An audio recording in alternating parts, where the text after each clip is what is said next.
Hello friends, welcome to Rajneet medical education. इस video में हम डिस्कस करेंगे beta lactamase inhibitors. Beta lactamase inhibitors penicillin की लास्ट क्लासिफिकेशन है। ये भी सेमी सिंथेटिक पेनिसिलिन्स है। Let's start the video. Beta lactamase inhibitors, now beta lactamase भी सेमी सिंथेटिक पेनिसिलिन्स के अंडर ही आते हैं and this is a last classification of penicillins. सारी क्लासिफिकेशन हमने प्रीवियस वीडियोस में डिस्कस कर ली है पेनिसिलिन के, आप लिंक डिस्क्रिप्शन बॉक्स में चेक कर सकते हैं। एंड अगर आपने वो वीडियो देखी है तो आपको ये लेक्चर बहुत ही ईजिली समझ आ जाएगा, but still it is easy कि आपको समझ आ जाए। बीटा लैक्टमेज इनहिबिटर्स क्या होते हैं? Now first of all name से ही क्लियर है, बीटा लैक्टमेज इनहिबिटर्स। हमें पता है कि पेनिसिलिन्स क्या है, बीटा लैक्टम एंटीबायोटिक्स हैं।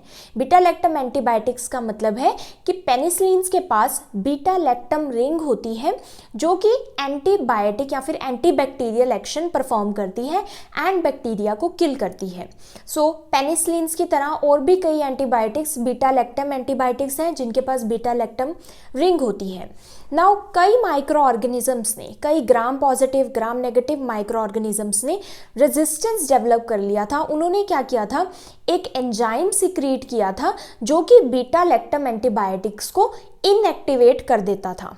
वो एंजाइम क्या है, वो है बीटा लैक्टमेज।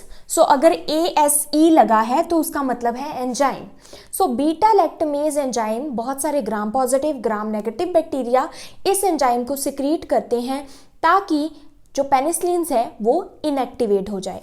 नाउ हमने प्रीवियसली भी पढ़ा था पेनिसिलिनेज रेजिस्टेंट पेनिसिलिन्स। पेनिसिलिनेज भी बीटा लैक्टमेज का ही एक सब टाइप है, वो भी इसी तरह का ही एंजाइम है जो कि पेनिसिलिन्स को स्पेसिफिकली इनएक्टिवेट कर देता है। नाउ बीटा लैक्टमेज क्या होते हैं? बीटा लैक्टमेज वो एंजाइम है जो कि बीटा लैक्टम एंटीबायोटिक्स को इनहिबिट कर देते हैं। तो बीटा लैक्टमेज इनहिबिटर्स, इनहिबिटर्स का मतलब रोकना, तो ये इनहिबिटर्स क्या करते हैं, बीटा लैक्टमेज एंजाइम को ही इनहिबिट कर देते हैं ताकि वो एंजाइम बीटा लैक्टम एंटीबायोटिक्स पर एक्ट ना करे और उनको इनहिबिट ना करे। तो अभी हम पढ़ते हैं बीटा लैक्टमेजेस मीन्स जो एंजाइम है beta lactamase are a family of enzymes. ये क्या है, ये वो एंजाइम्स हैं produce by many gram positive and gram negative bacteria that inactivates beta lactam antibiotics. ये क्या करते हैं, बीटा लैक्टम एंटीबायोटिक्स को इनएक्टिवेट कर देते हैं। पेनिसिलिन भी बीटा लैक्टम एंटीबायोटिक्स है।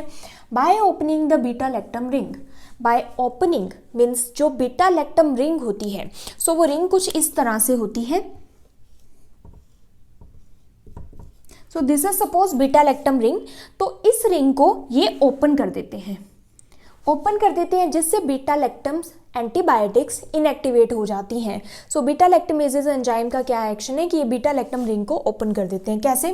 कुछ ग्राम positive and gram negative bacteria क्या करती हैं, बीटा लैक्टमेज सिक्रेट करते हैं, प्रोड्यूस करते हैं, जो कि बीटा लैक्टम रिंग को ओपन कर देती है जिससे क्या होता है, पेनिसिलिन्स इनएक्टिवेट हो जाती है। नाउ बीटा लैक्टमेज इनहिबिटर्स क्या करते हैं, बीटा लैक्टमेज इनहिबिटर इस बीटा लैक्टमेज पर एक्ट करते हैं और इस बीटा लैक्टमेज को प्रोड्यूस या फिर सिक्रीट नहीं होने देते, जिससे फर्दर एक्शन नहीं होता बीटा लैक्टमेज का। तो बीटा लैक्टमेज प्रोड्यूस नहीं होगा, सिक्रीट नहीं होगा, तो पेनिसिलिन इनएक्टिवेट नहीं होगी। This is the basic mechanism of action of beta lactamase inhibitors. Now beta lactamase inhibitors में कौन कौन से ड्रग्स आते हैं? एक आता है क्लेवुलेनिक एसिड, दूसरा है सल्बेक्टम एंड तीसरा है टैजोबैक्टम। इस वीडियो में हम स्पेसिफिकली डिस्कस करेंगे क्लेवुलेनिक एसिड। क्लेवुलेनिक एसिड को डिटेल में डिस्कस करेंगे। सल्बेक्टम और टैजोबैक्टम में जो भी डिफरेंट चीज़ होगी, जो भी डिफरेंट एक्सप्लेन करने के लिए होगा क्लेवुलेनिक एसिड से अलग, वो डिस्कस करेंगे। हालांकि सल्बेक्टम एंड टैजोबैक्टम सिमिलर ही है क्लेवुलेनिक एसिड की तरह। क्लेवुलेनिक एसिड क्या है, प्रोड्यूस बाय स्ट्रेप्टोमाइसिस क्लेवुलिज्यूरस। ये स्पीशीज है स्ट्रेप्टोमाइसिस क्लेवुलिज्यूरस जो कि क्लेवुलेनिक एसिड को प्रोड्यूस करती है, या फिर यहाँ से हम क्लेवुलेनिक एसिड ऑब्टेन करते हैं। It has a beta lactam ring. Now clavulanic acid या फिर सल्बेक्टम या फिर टैजोबैक्टम, जितने भी बीटा लैक्टमेज इनहिबिटर्स हैं, इनके पास भी बीटा लैक्टम रिंग होती है। बट अब यहाँ पर इंपॉर्टेंट पॉइंट क्या है, no bacterial activity of its own. But इनकी खुद की एंटी बैक्टीरियल एक्टिविटी नहीं होती, no antibacterial activity of its own. It means कि ये क्या है, बीटा लैक्टमेज इनिबिटर्स हैं जस्ट। ये क्या करते हैं, बीटा लैक्टमेज को प्रोड्यूस नहीं होने देते। सो बीटा लैक्टमेज क्या है, बीटा लैक्टमेज सिर्फ एक एंजाइम है जो कि कुछ बैक्टीरिया सिक्रीट करते हैं। उन्होंने रेजिस्टेंस डेवलप किया है कुछ एंटीबायोटिक्स के अगेंस्ट, इसलिए वो ये एंजाइम सिक्रीट करते हैं। लेकिन बैक्टीरिया को किल करने के लिए सिर्फ बीटा लैक्टमेज को इनिबिट करना ही इनफ नहीं है। अगर बीटा लैक्टमेज को प्रोड्यूस नहीं होने दिया या उनको रोक दिया बीटा लैक्टमेज को प्रोड्यूस होने से, तो बैक्टीरिया किल नहीं होता।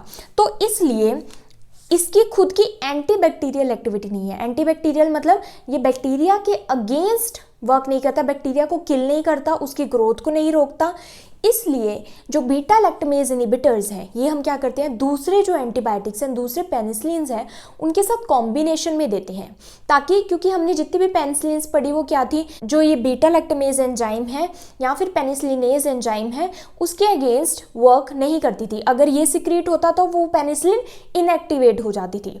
वहाँ पर हमने पढ़ा था पेनिसिलिनेज रेजिस्टेंट पेनिसिलिन, तो only penicillinase resistant penicillin specifically वो पेनिसिलिनेज से रेजिस्टेंट थी। तो इसलिए ये हम किसके साथ देते हैं, कॉम्बिनेशन के साथ देते हैं, ताकि जो एंटीबायोटिक्स है पेनिसिलिन है उनकी एफिकेसी इफेक्टिवनेस इंक्रीज हो सके। ताकि अगर कोई पेनिसिलिन जो है वो क्या है, एंटीबायोटिक है और बैक्टीरियासाइडल है, वो बैक्टीरिया को किल कर रही है, उसकी सेल वॉल की सिंथेसिस रोककर बैक्टीरिया को किल कर रही है, तो उसके साथ अगर हम बीटा लैक्टमेज इनिबिटर्स देते हैं तो क्या होगा कि पेनिसिलिन से वो रेजिस्टेंट तो क्या होगा कि वो बीटा लैक्टमेज से रेजिस्टेंट हो जाएंगी। बीटा लैक्टमेज का उन पे इफेक्ट नहीं पड़ेगा क्योंकि बीटा लैक्टमेज प्रोड्यूस नहीं होगा। So this is a basic function of beta lactamase inhibitors. Now it is also known as suicide inhibitors. अब इनको सुसाइड इनिबिटर्स भी बोलते हैं, क्यों, as it gets inactivated after binding to the enzyme beta lactamase. Now ये क्या करता है, बीटा लैक्टमेज को रोकता है, उसको प्रोड्यूस नहीं होने देना, सिक्रीट नहीं होने देता बीटा लैक्टमेज, लेकिन इसको सुसाइड इनिबिटर्स भी बोलते हैं। सुसाइड इनिबिटर्स इसलिए बोलते हैं क्योंकि वंस एक बार ये इस एंजाइम जो कि बीटा लैक्टमेज है, जब ये इसके साथ बाइंड हो जाता है, यहाँ पर बाइंड हो जाता है, तो ये खुद भी क्या हो जाता है, इनएक्टिवेट हो जाता है। As it gets inactivated after binding to the enzyme beta lactamase. First ये एंजाइम को प्रोड्यूस और सिक्रीट नहीं होने देगा, उसके मैकेनिज्म को डिस्टर्ब कर देगा। उसके बाद वंस ये खुद बीटा लैक्टमेजेस से बाइंड हो जाते हैं तो ये इनएक्टिवेटेड हो जाते हैं, इसलिए इसको सुसाइड इनिबिटर्स कहते हैं। नाउ फर्दर हम पढ़ते हैं एक्शन। बीटा लैक्टमेज इनिबिटर्स का एक्शन क्या है, मैकेनिज्म ऑफ एक्शन क्या है, ये कैसे एक्ट करता है। It penetrates the outer layer of cell wall. जो बैक्टीरिया की सेल वॉल होती है उसके ऊपर आउटर लेयर होती है। ग्राम नेगेटिव बैक्टीरिया के ऊपर आउटर लेयर होती है, ग्राम पॉजिटिव बैक्टीरिया के ऊपर ये आउटर लेयर नहीं होती, डायरेक्ट सेल वॉल होती है पेप्टिडोग्लाइकिन की, बट वो थिक होती है। तो ये क्या करता है, सेल वॉल में पेनिट्रेट करता है of gram negative bacteria and inhibits the production and secretion of beta lactamase. And वहाँ जाकर ये क्या करता है, बीटा लैक्टमेज की प्रोडक्शन एंड सिक्रीशन को रोक देता है, इनिबिट करता है। सो इस तरह से बीटा लैक्टमेज इनिबिटर वर्क करते हैं। नाउ इनकी इंडिकेशन मीन्स यूजेस क्या क्या है। Combination of clavulanic acid with amoxicillin against beta lactamase producing resistant staphylococcus aureus. Now इस लाइन का मतलब क्या है, हमें पता है कि हम बीटा लैक्टमेज इनिबिटर्स अगर इंडिविजुअल देंगे, मतलब अकेले देंगे, कॉम्बिनेशन में नहीं देंगे, तो ये क्या करेगा, जस्ट बीटा लैक्टमेज को इनिबिट करेगा, लेकिन इसकी खुद की एंटीबैक्टीरियल एक्टिविटी नहीं है। तो हमने पढ़ी थी लास्ट वीडियो में एमॉक्सिसिलिन। एमॉक्सिसिलिन क्या है, ब्रॉड स्पेक्ट्रम एंटीबायोटिक है, एक्सटेंडेड स्पेक्ट्रम एंटीबायोटिक है, ग्राम नेगेटिव ग्राम पॉजिटिव दोनों के लिए वर्क करती है, काफ़ी अच्छी एंटीबायोटिक है। बट ये क्या है, बीटा लैक्टमेज रेजिस्टेंट नहीं है या फिर पेनिसिलिनेज रेजिस्टेंट ये एंटीबायोटिक नहीं है। इसको उससे बचाने के लिए, बीटा लैक्टमेज से बचाने के लिए हम इसको क्लेवुलेनिक एसिड के साथ कॉम्बिनेशन में देंगे अगेंस्ट, किसके against, beta lactamase producing resistant staphylococcus aureus. जो स्टेफाइलोकोकस ऑरियस बीटा लैक्टमेजेस प्रोड्यूस करते हैं उसको, उनके अगेंस्ट, ताकि वो बीटा लैक्टमेजेस जो प्रोड्यूस करेंगे स्टेफाइलोकोकस ऑरियस उसका असर एमॉक्सिसिलिन पर ना हो और एमॉक्सिसिलिन की जो एफिकेसीज हैं, जो इफेक्टिवनेस है वो इंक्रीज हो सके, बट नॉट एमआरएसए। एमआरएसए क्या है, मेथिसिलिन रेजिस्टेंट स्टेफाइलोकोकस ऑरियस। सो मेथिसिलिन रेजिस्टेंट स्टेफाइलोकोकस ऑरियस क्या है, मेथिसिलिन एक एंटीबायोटिक है, पेनिसिलिनेज रेजिस्टेंट एंटीबायोटिक है। कुछ स्टेफाइलोकोकस ओरियस ने क्या किया है, वो मेथिसिलिन से रेजिस्टेंस उन्होंने डेवलप कर लिया है। कैसे? ये मेथिसिलिन, कोई भी जो पेनिसिलिन है वो कहाँ पर जाकर बाइंड होती थी, पेनिसिलिन बाइंडिंग प्रोटीन्स पर। पेनिसिलिन बाइंडिंग प्रोटीन जो बैक्टीरिया की सेल मेम्ब्रेन होती है उसके ऊपर प्रेजेंट होते हैं पेनिसिलिन बाइंडिंग प्रोटीन। तो जो स्टेफाइलोकोकस ओरियस मेथिसिलिन से रेजिस्टेंट है, उसने रेजिस्टेंस कैसे डेवलप की, उसने इस पेनिसिलिन बाइंडिंग प्रोटीन के स्ट्रक्चर को चेंज कर दिया या फिर इसकी बहुत ज़्यादा काउंट कम कर दिया ताकि जो एंटीबायोटिक है वो पेनिसिलिन बाइंडिंग प्रोटीन पर बाइंड ही ना हो सके। तो इसलिए चाहे हम एमॉक्सिसिलिन और क्लेवुलेनिक एसिड का कॉम्बिनेशन भी दे दें, तब भी जो स्टेफाइलोकोकस ओरियस ने रेजिस्टेंस डेवलप कर लिया है मेथिसिलिन के अगेंस्ट, वो ये कॉम्बिनेशन उसके अगेंस्ट इफेक्टिव नहीं है। क्यों? क्योंकि इस स्टेफाइलोकोकस ओरियस ने अपना पेनिसिलिन बाइंडिंग प्रोटीन का ही स्ट्रक्चर चेंज कर लिया है, जिसके कारण पेनिसिलिन यहाँ पर बाइंड ही नहीं हो पाएगी, एमॉक्सिसिलिन बाइंड ही नहीं हो पाएगी। नेक्स्ट इज ये हीमोफाइलस इन्फ्लुएंजा के लिए वर्क करता है, निजेरिया गोनोरिया के लिए, ई कोलाई के लिए, प्रोटियस के लिए, क्लेप्सिला के लिए, salmonella and Shigella.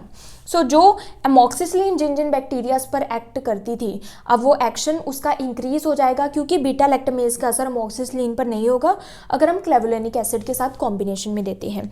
Next is skin infection, soft tissue infection, gynaecological infection, intra abdominal infection, abdomen में कोई इन्फेक्शन है, RTI respiratory tract infection, UTI urinary tract infection, some dental infections and gonorrhoea. Gonorrhoea के लिए भी इसका बहुत ही ज़्यादा इफेक्टिव ट्रीटमेंट है। गनोरिया इज एसटीआई, सो उसके अगेंस्ट भी काफ़ी अच्छा इफेक्टिव ट्रीटमेंट है अगर हम क्लेवुलेनिक एसिड को कॉम्बिनेशन देते हैं एमॉक्सिसिलिन के साथ। Now if I talk about adverse effects of clavulanic acid, so adverse effects इसके क्या होंगे, लाइक इसके जो साइड इफेक्ट्स हैं वो एमॉक्सिसिलिन जैसे ही है, बट कुछ एक्सेप्शंस है, जैसे कि एमॉक्सिसिलिन ऑरली टॉलरेट हो जाता था, लेकिन अगर हम कॉम्बिनेशन में देते हैं क्लेवुलेनिक एसिड के साथ तो इसकी जो जीआई टॉलरेंस है वो पुअरर है। सो ऑरली इतना अच्छे से ये टॉलरेट नहीं हो पाता, specially in children. So children में ये प्रॉब्लम देखने को मिलती है, अदरवाइज जो एडल्ट्स हैं उनमें इतनी प्रॉब्लम देखने को नहीं मिलती। देन आता है कैंडिडा स्टोमेटाइटिस।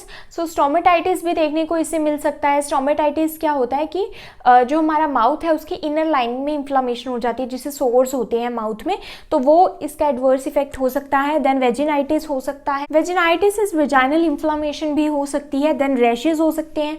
सो रैशेज क्या है, हाइपर सेंसिटिविटी है पेनिसिलिन से होती ही है। देन हिपेटोटॉक्सिक भी सम केसेस में ऑब्जर्व हुआ है, लीवर में टॉक्सिसिटी करता है, लीवर इंजरी भी कोज करता है सीवियर डोजेस पे।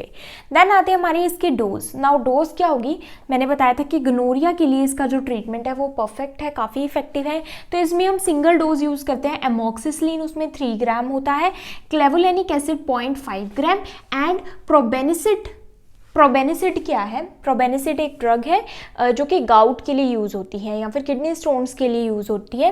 ये क्या करती है, यूरिक एसिड को एक्सक्रीट करती है किडनी से, तो वो 1 ग्राम हम इसके कॉम्बिनेशन में यूज़ करते हैं। नाउ प्रोबेनिसिड क्यों यूज़ करते हैं, प्रोबेनिसिड इसलिए करते हैं क्योंकि किडनी से इसका एलिमिनेशन बहुत ज़्यादा जल्दी ना हो जाए, उसको डिक्रीज करने के लिए हम प्रोबेनिसिड यूज़ करते हैं। तो इनका कॉम्बिनेशन हम देते हैं for effective treatment of gonorrhoea. Now amoxicillin और कैसे आते हैं, जैसे 250 mg amoxicillin, clavulanic acid 125 mg, इसके टैबलेट्स भी आती हैं, सिरप्स भी आती हैं। इसकी डोज हम इंक्रीज कर सकते हैं, 500 ग्राम भी कर सकते हैं एमॉक्सिसिलिन की, क्लेवुलेनिक एसिड की 125 mg रहेगी। देन ये 1 to 2 टैबलेट हमने देनी है 3 times a day। देन आता है इसके अनदर नेम्स क्या है, ऑगमेंटिन है, ऑगमेंटिन हमारे टैबलेट फॉर्म में आता है। देन क्लेवम, क्लेवम क्या है, अमॉक्सिसिलिन उसमें 1 ग्राम होती है, क्लेवुलेनिक एसिड 0.2 ग्राम होता है, तो ये एक वाइल होती है। अगर ओरली टॉलरेट नहीं कर रहा कोई पर्सन तो आईवी और आईएम इसको देते हैं। देन आता है हमारे फार्मेकोकाइनेटिक्स। ना फार्मेकोकाइनेटिक्स क्या है कि ये ड्रग्स कैसे हमारी बॉडी में जाकर बॉडी इनके लिए क्या रिएक्ट करता है, what the body does to the drug. So सबसे पहले इसकी देखते हैं टी हाफ। टी हाफ क्या है, प्लाज्मा हाफ लाइफ, मीन्स जब प्लाज्मा में ड्रग की कंसंट्रेशन हाफ हो जाती है तो वो कितना है, 1 आवर है इसके लिए। Then rapid oral absorption, orally ये रैपिडली एब्जॉर्ब हो जाती है और किडनी से ये एक्सक्रीट होती है। नाउ सल्बेक्टम और टेजोबेक्टम।